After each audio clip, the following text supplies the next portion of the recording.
ئیسلام تێڕوانینی تایبەتی خۆی هەیە لۆ ئافرەت لۆ خێزان کاتێک کە دەچتە ئەوروپای دەیەوێ ئەوروپا وچی خۆ لێ بکە نەکوچی ئەوروپای لێ بێ ئەوە دوو سێمینیان ئوستاز ئیشەکە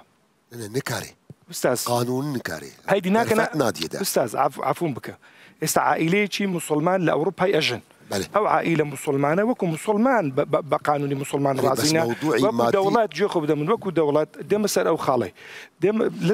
لەسەر مەسئلەی خاڵە جیاوازەکان ژنێک مەصرفەکە ئەگەر بێت و ئەمە داوای یەکسانی بکەین لە مەسەلەی میراتە غەدر لە ژنەکەین پێشەوەی غەدر لە پیاوی بکەین چونکە چار حاڵەتمان هەیە پیاو زیاتر لە ژنیە بە 16 حالەتمان هەیە ژن زیاتر لە پیاویە بە هەندێک ئەگەر بێت و چێک دیکەی لێ بکەین غەدرمان لە ژنی نەکرد ئەدێگەر بێت و 5 حاڵەتمان هەیە پیاو میگراتی هەر نابا ژن دەیبە داوای یەکسانی بکەین هەنجی غەدرمان لە ژنی نەکرد بابەتەکە بەو نەوعی نییە وچی ئەمە دەمانەوێت ئەوە بکەین دکتۆر مستەفا زەڵمی پرۆژەیەکی تەقدیم کردبوو لە بۆ کوردستانی گوتی کاکە ئەگەر دەتانێت ئەو بابەتە یەکلای بکەن و کابرا صاحب ژن و ماڵ و منداڵی خۆیە دەتوانی پێشی مردنی ماڵی خۆ تەوزیع بکە بە حەقی خۆیتی ماڵی خۆیتی با بە یەکسانی تەوزیعەکە کوی تەوزیعەکە چهلەوەی باشە عەدالەتە چیان لە بینی بکە کوی دەیکا باوەی بکە کابرا بە زینووی بە زیندوی ماڵی خۆت نییە باش چی لەکەی توانی وەلی بکەیت چی لەکەی توانی وەلی بکەیت بەڵام کە بۆ پاشی مردن ئەو نیظامە عەدالەتە چی تێدایە هەتا 1000 ساڵی دیکەش ئینسان هەوڵی لۆ برا ناگاتە ڕوبع ئەو عەدالەتە من موافقی جنابی دکتۆرم گۆ حالی زندیا خۆ حالی ژیانە خۆ دەتکارێت تەوزیعی بکەیت کارێ هەدیە بدێ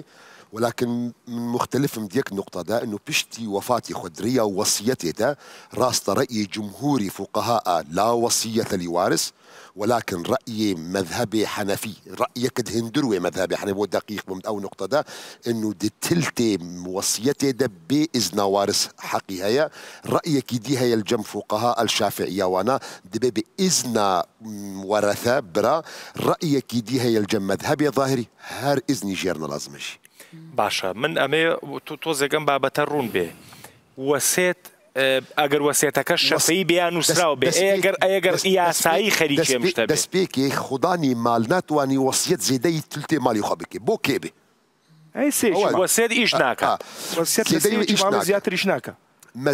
مەذهبك دبێژێ كاتشي جيد كافي او وصيت